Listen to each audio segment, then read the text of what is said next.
Jackass kitchen में viewers, आज मज़ेदार किस्म के मैंगो टॉपिंग लेके आई हूँ। मैंगोज चाहिए, इसके लिए हमें 3 अदद, और इनको मैंने ग्राइंड कर लिया है अच्छी तरीके से और एक पैन में डाल लिया। पैन में डालने के बाद खूब इसको अच्छी तरीके से मिक्स कर रही हूँ। जैसे ये थोड़ा सा कुक हो जाएगा तो नेक्स्ट स्टेप में मैं आपको बताऊँगी कि नेक्स्ट स्टेप में हम इसको क्या करेंगे। इसको मैंगो टॉपिंग भी कह सकते हैं, मैंगो ग्लेस भी कह सकते।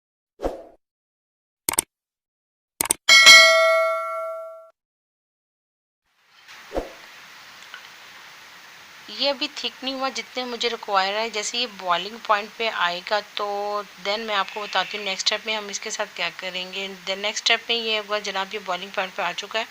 अब इसको हम छान लेंगे, इसमें जितने जो मैंगो के बाल वगैरह आते हैं वो रिमूव कर देंगे।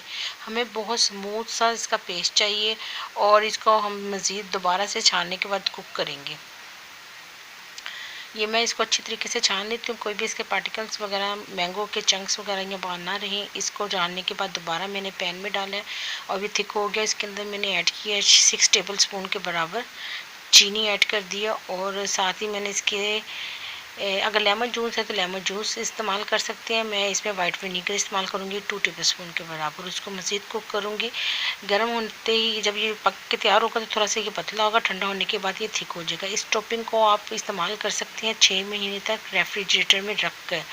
इसको आप केक में इस्तेमाल कर सकते हैं और टॉपिंग में भी आइसक्रीम की। ये देखिए ठंडा होने के बाद ये लुक आई है और आप इसको मज़ीद मुख्तलिफ पेस्ट्रीज वगैरह में भी इस्तेमाल कर सकते हैं।